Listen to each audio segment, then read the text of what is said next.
Are you Team Godzilla or Team Kong? Let me know in the comments, because I'm trying to get comments happening. I'm trying to make those happen.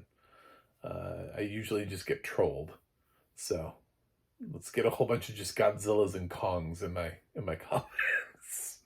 This is Godzilla versus Kong, a second look. I did see this film during the pandemic, and I was one of the people who participated in the destruction of cinema by watching it on Max. This is my second time. I noticed because when I went to click on it, it had a restart option, like I'd already seen it. Max remembered.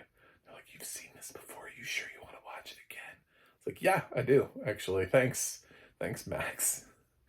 It has audio description by Deluxe, narrated by Jedediah Barton, and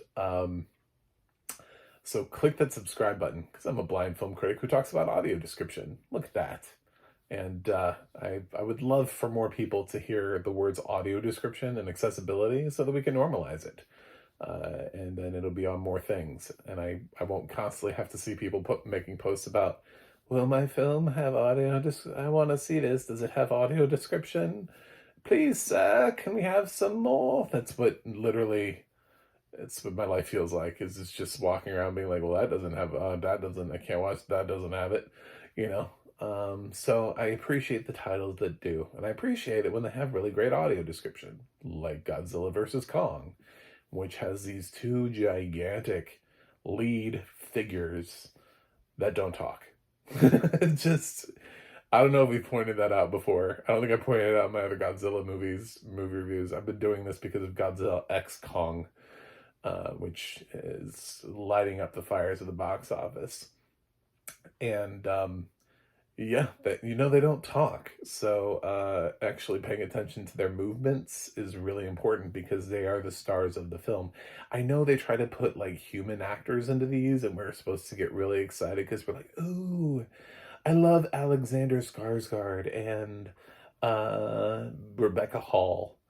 Millie Bobby Brown is back in this. Tyree Henry shows up. You know, we got some people in here to sort of tie some things together and get you excited about humans in the film, but I'm not really that excited about the humans in the film. I'm here for Godzilla and I'm here for Kong. And there's a little girl that does sign language with Kong, and that's kind of cool. Otherwise, it's just like, why are we... Oh, because we have to develop... Oh, because we have to find... Oh, because we have to find MechaGodzilla. So it's not really Godzilla versus Kong. It's a misconception, because then they have this other thing that's worse than them that they have to team up, and it's very convoluted, this plot. So... But for Godzilla fans, for people who grew up with these films, I did not. I'm sure seeing these characters pulled out and thrown into these movies is really cool, because you're seeing, you know, the Godzilla King of the Monsters had, Mothra appear in it. This one's got MechaGodzilla. I'm aware of who these characters are. Like, I've heard of them. I know they exist. And, yeah, the fact that we're using them in these films, I think, is cool. I'm all for it. Anyway, this is fun. This is probably the dumbest of the series, but it's fun. It requires a lot of just like, well, this is what we're doing. What? No, this is what we're doing. Don't ask questions. Just follow along. Let's go.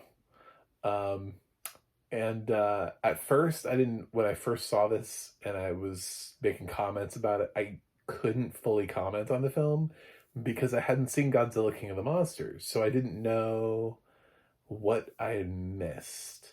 But I'm pretty certain I missed the whole point where we put like a dome over Skull Island. That, I'm pretty certain they left out of Godzilla King of the Monsters. Yep, and I've seen Monarch, so I've seen everything except Godzilla X Kong, and I'm not really sure at what point we put the dome over Skull Island, when it's referenced and Godzilla realizes his sky is fake and he gets upset. When when did I miss that? I feel like that's a huge thing. You can't just dome Skull Island and then I feel like anyway. Um, yeah, so we're pulling Kong back in. This is Kong's second movie in this franchise. Godzilla's third. It's an unfair balance. He's got one less film, so what they're going to do is they're going to give Kong slightly more screen time, and he also gets more character development because, again, he can communicate with humans through sign language. So Godzilla can't. Although that would be fun to try. Put somebody down there and be like, hello, Godzilla, I'm trying. Just like, oh, hello. Just like waving at Godzilla. But yeah, I think he would just get stepped on. At least Kong seems to be aware of this child. And so I don't know. It's fine. They journey to the center of the earth. Kong finds. I'm like, who built this statue? You know, there are questions that I have. I'm like, there's a statue down here that's chiseled. Who built it? Did the Kongs of Kong past build it? Do they have tools? Were there humans down here? Like, who built this? Not really a question that gets answered. We do get to see some other like cool monsters that live in the upside down of Godzilla Kong world. And Godzilla is also wrecking stuff and fighting Kong, but then they realize that their anger is misdirected at each other, and there's this other organization that's out there that has been messing around with things, and they think that they had to build this MechaGodzilla as their defense against the Titans, but really, who's it really defending against when put into the wrong hands? Oh, God. And that's sort of Millie Bobby Brown's purpose in this story. Kyle Chandler sort of shows up. Vera Farmiga is not in this, so the mom is just gone. But Millie Bobby Brown, yeah, she's got way too big of a role for somebody who has no particular skill set whatsoever. Done.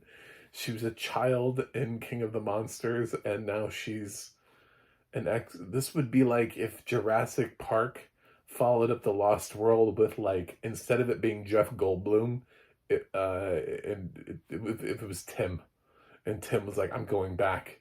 Why? What is your skill set? You were a kid in the last, why are you going back? Why you? You know, like, why? Where are your parents? Anyway, I like Godzilla King of the Monsters more. I like Kong Skull Island more than this.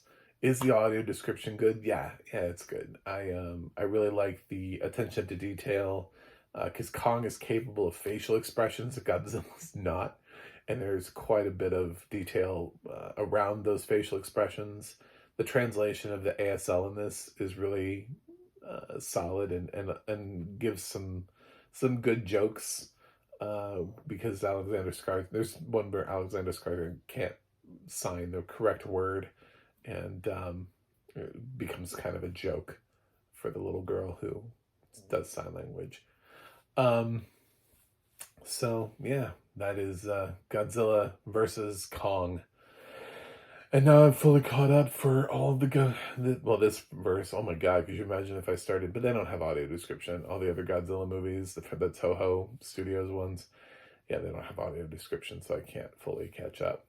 Anyway, that's it. That's all I got. I'm a big fan of Brian Tyree Henry, Rebecca Hall, Alexander Skarsgard. These are people whose careers I want them to soar. Millie Bobby Brown. So this is a good cast. It's the kind of cast that I want to see them get cast more. But this doesn't really do much for humans. Probably the least of the films.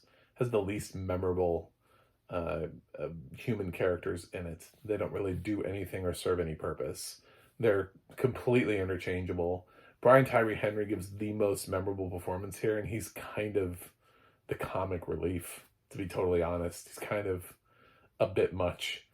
But but nothing really compares to Bryan Cranston's performance in the first one, where I think he thought Godzilla was going to get him an Oscar nomination. I really do. I think he went all out. His performance in Godzilla is transcendent, above that of the film. But yeah. Meanwhile, we've got this. So it's all right. I'm gonna give Godzilla versus Kong a B minus. It's entertaining because it is exactly what you think it is, which is Godzilla and Kong punching each other, attacking each other for a long time, and so it delivers on that promise. Anyway, thanks for watching. Thanks for subscribing. I will be awaiting all of your responses of Team Godzilla or Team Kong. I'm gonna see, and we'll see what happens with that. Anyway, I'll see you guys on the other side.